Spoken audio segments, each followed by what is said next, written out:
Assalamualaikum dan salam sejahtera kepada anda semua. Saya Izzatul Syahrin Abdul Rahman daripada bahagian udara Jabatan Alam Sekitar, penyampai Pocket Talk pada sesi kali ini dengan tajuk Kesiapsiagaan Jabatan Alam Sekitar dalam menghadapi cuaca panas dan kering. Persoalannya, adakah kita berada di dalam keadaan cuaca panas dan kering sekarang? Mari kita sama-sama merujuk kepada siaran media Jabatan Meteorologi Malaysia bertarikh 15 Februari 2021 yang menyatakan bahawa negara sedang berada dalam fasa akhir monsun timur laut dan akan berterusan sehingga pertengahan Mac 2021. Dalam tempoh ini, taburan hujan akan menjadi rendah di kawasan semenanjung Malaysia, terutama sekali di utara semenanjung Malaysia, dan sekiranya keadaan ini berpanjangan akan menyebabkan cuaca menjadi panas dan kering. Jadi, bagaimana dengan status kualiti udara di negara kita sekarang? Berdasarkan pemerhatian Indeks Pencemaran Udara IPU di bandar-bandar utama di dalam Malaysia dari tempoh 1 Januari hingga 21 Februari 2021 menunjukkan bahawa bacaan IPU berada dalam keadaan baik dan sederhana. Dalam tempoh ini, di Kelang, Selangor menunjukkan bacaan IPU sederhana sepanjang masa. Manakala di Kota Kinabalu, Sabah dan Kuching, Sarawak menunjukkan bilangan hari pada bacaan IPU yang baik lebih tinggi berbanding dengan bandar-bandar utama yang lain. Bagaimana pula dengan kawasan yang sering terbakar di dalam negara? Daripada tempoh 1 Januari hingga 21 Februari 2021 menunjukkan bahawa kawasan-kawasan seperti di Rompin, Pahang, di Miri, Sarawak, di Segamat, Johor menunjukkan bacaan IPU pada keadaan baik dan sederhana. Kalau kita lihat di Johan Setia Kelang, menunjukkan beberapa hari pada IPU bacaan yang tidak sihat disebabkan oleh aktiviti pembakaran di kawasan pertanian. Kebiasaannya, cuaca panas dan kering sering dikaitkan dengan bilangan titik panas atau hotspot di dalam negara. Apakah itu titik panas atau hotspot? Titik panas ini adalah merujuk kepada sesuatu kawasan di permukaan bumi yang mempunyai suhu yang tinggi lebih daripada 40 darjah Celsius di dalam lingkungan kawasan 1 km persegi, dan ini dapat dikesan oleh satelit. Jadi, bagaimana dengan perbandingan bilangan kumulatif titik panas di kawasan semenanjung Malaysia, Sabah, Sarawak dan juga di Kalimantan dan Sumatera, Indonesia? Mari kita lihat perbandingan bilangan titik panas di kawasan semenanjung Malaysia, Sabah, Sarawak dan juga di Sumatera dan Kalimantan, Indonesia bagi tahun 2020 dan 2021 dari tempoh Januari dan Februari. Adalah didapati pada tahun 2021, bilangan kumulatif titik panas bagi semua kawasan ini adalah lebih rendah berbanding dengan tahun 2020.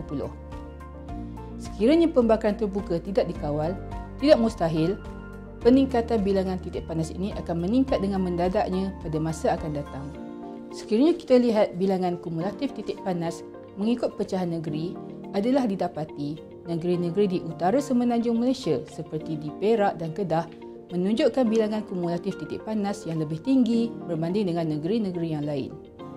Terengganu menunjukkan bilangan kumulatif titik panas yang tinggi di kawasan pantai timur semenanjung Malaysia.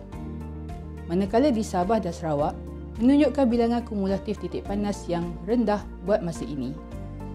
Setelah kita membuat pemerhatian ke atas status kualiti udara dan bilangan kumulatif titik panas di dalam negara, apakah tindakan jabatan seterusnya? Buat masa ini, Jabatan Alam Sekitar memantau status kualiti udara di seluruh negara menerusi stesen pemantauan kualiti udara secara berterusan di bawah Environmental Quality Monitoring Program EQMP. Di dalam program ini, 68 stesen pemantauan kualiti udara secara berterusan ditempatkan di seluruh negara dengan mengenal pasti lokasi-lokasi yang strategik seperti di kawasan industri, di kawasan bandar, di kawasan pinggir bandar dan juga di kawasan luar bandar. Di stesen inilah pencemar udara seperti habuk halus bersaiz 10 mikron dan juga bersaiz 2.5 mikron dicerap. Dan begitu juga dengan gas-gas pencemar udara yang lain seperti sulfur dioksida, nitrogen dioksida, karbon monoksida dan ozon dicerap setiap jam. Hasil cerapan ini akan digunakan di dalam pengiraan untuk mendapatkan bacaan IPU di kawasan masing-masing. Selain itu, untuk permulaan musim panas dan kering, JAS Ibu Pejabat akan mengaktifkan SOP pencegahan pembakaran terbuka dan juga SOP pencegahan pembakaran terbuka di kawasan tanah gambut kepada JAS negeri dan juga kepada agensi pelaksana. Kementerian Alam Sekitar dan Air turut mengaktifkan pelan tindakan pembakaran terbuka kebangsaan kepada agensi-agensi yang bertanggungjawab seperti Jabatan Bomba dan Penyelamat, Polis Diraja Malaysia dan tidak ketinggalan juga Agensi Pengurusan Bencana Negara iaitu NADMA. Di dalam pengaktifan pencegahan pembakaran terbuka, pegawai-pegawai di JAS negeri akan meningkatkan rondaan dan pemantauan di kawasan-kawasan yang berisiko tinggi berlakunya kebakaran. Dan juga penggunaan drone turut digunakan di kawasan-kawasan yang sukar untuk dimasuki. Sekiranya terdapat pelaku yang melakukan aktiviti pembakaran terbuka, maka tindakan kompaun dan mahkamah akan dikenakan di bawah Seksyen 29A Akta Kualiti Alam Sekeliling 1974. Selain daripada mengadakan rondaan dan pemantauan, JAS juga turut mengadakan program komuniti dan kesedaran awam untuk memberi kesedaran dan peringatan kepada orang awam untuk tidak melakukan pembakaran terbuka semasa cuaca panas dan kering. Satu lagi program di bawah JAS yang memberi kesan yang sangat positif dalam mengawal pembakaran terbuka adalah program mencegah pembakaran terbuka tanah gambut untuk mengatasi jerebu. Persoalannya, mengapa mesti di tanah gambut? Secara semula jadi, tanah gambut mempunyai komposisi biogeosim yang tinggi yang mempercepatkan proses pembakaran di sesuatu kawasan. Dan biasanya, proses pembakaran akan menjadi terlalu lama dan sukar untuk dipadamkan. Oleh itu, fokus bagi program ini adalah untuk mencegah pembakaran di kawasan tanah gambut dengan pembinaan infrastruktur seperti sekatan saliran, telaga air tanah dan juga menara tinjau. Bagusnya program ini adalah di mana ianya adalah merupakan kerjasama di antara agensi bagi mencegah kebakaran di kawasan tanah gambut. Sebagai contoh, pembinaan dan penyelenggaraan telaga air tanah di bawah tanggungjawab Jabatan Mineral dan Geosains, di mana telaga ini berfungsi untuk mengepam air tanah bagi meninggikan paras air di dalam tanah gambut dan memadam kebakaran.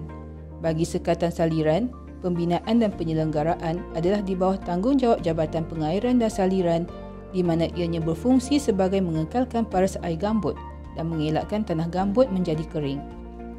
Manakala menara tinjau pula berfungsi sebagai pemantauan secara berkala untuk melihat tanda-tanda kebakaran di kawasan tanah gambut secara menyeluruh, dan ini dijalankan oleh JAS, rela dan juga bomba.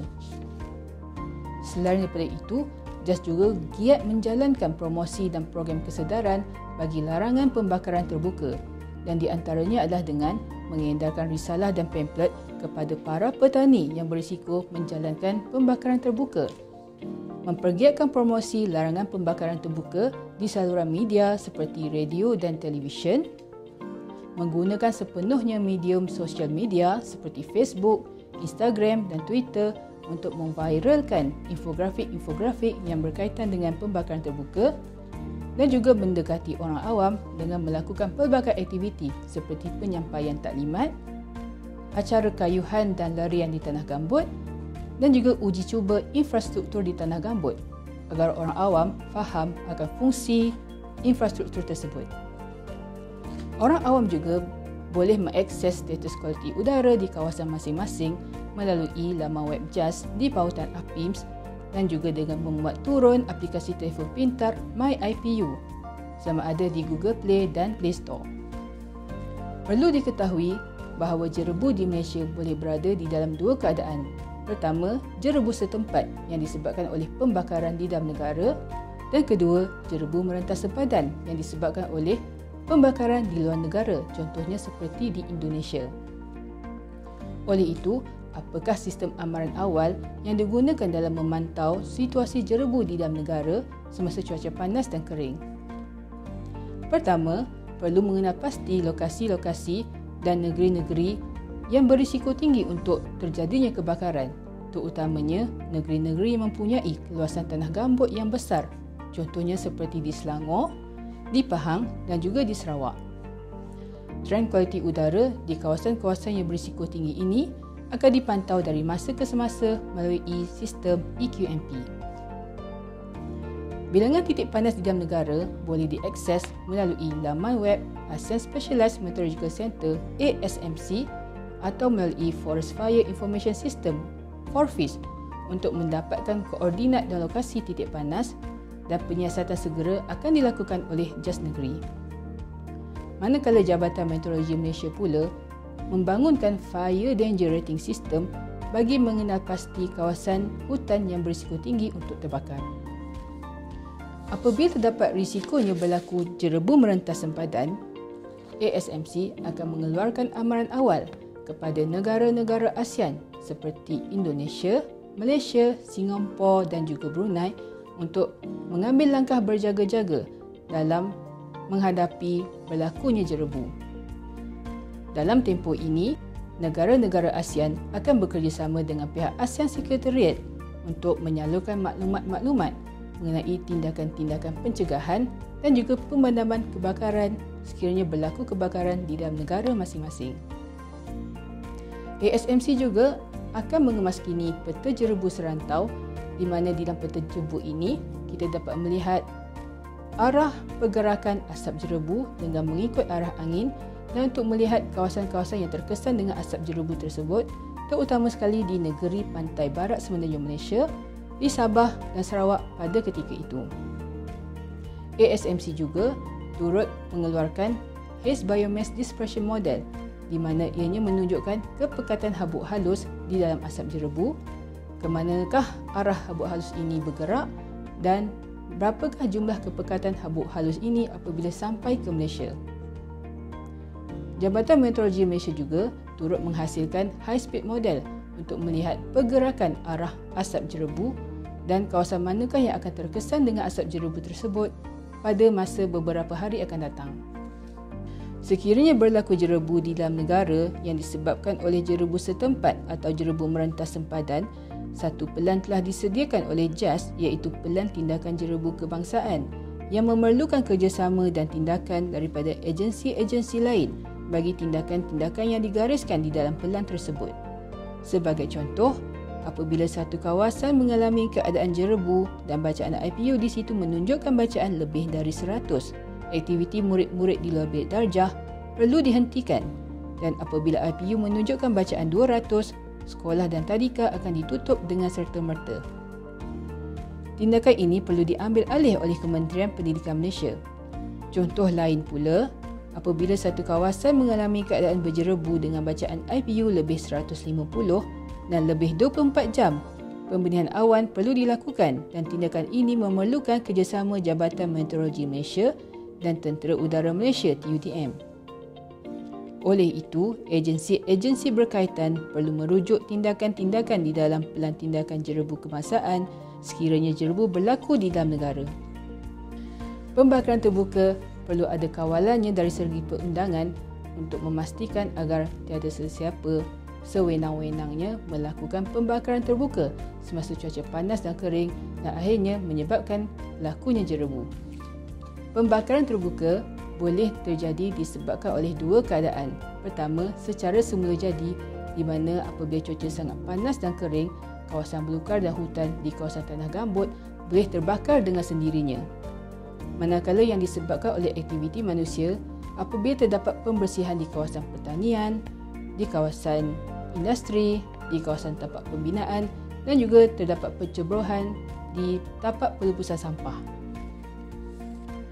Oleh itu, perundangan untuk kawalan pembakaran terbuka terdapat di dalam Akta Kualiti Alam Sekeliling 1974 di bawah Perintah Kualiti Alam Sekeliling, aktiviti yang diisytiharkan pembakaran terbuka 2003 di mana di bawah Seksyen 29A larangan ke atas pembakaran terbuka, tiada sesiapa yang dibenarkan untuk melakukan aktiviti pembakaran terbuka di mana-mana premis.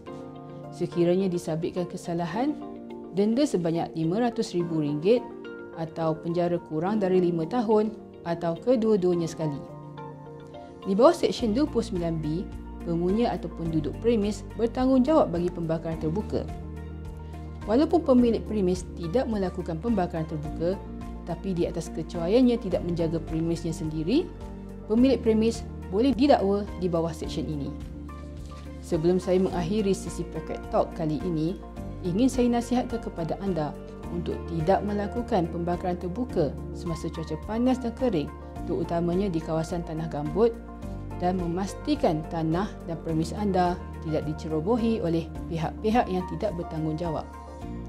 Laporkan aktiviti pembakaran terbuka kepada Jabatan Bomba dan Penyelamat di talian 999 dan kepada Jabatan Alam Sekitar di talian bebas tol 1-800-88-2727 atau di e-aduan Jabatan Alam Sekitar di eaduan@doi.gov.my. Selain itu, dalam keadaan cuaca panas dan kering, jimatkan penggunaan air, minum air yang secukupnya dan kurangkan aktiviti di luar rumah. Sekian, terima kasih.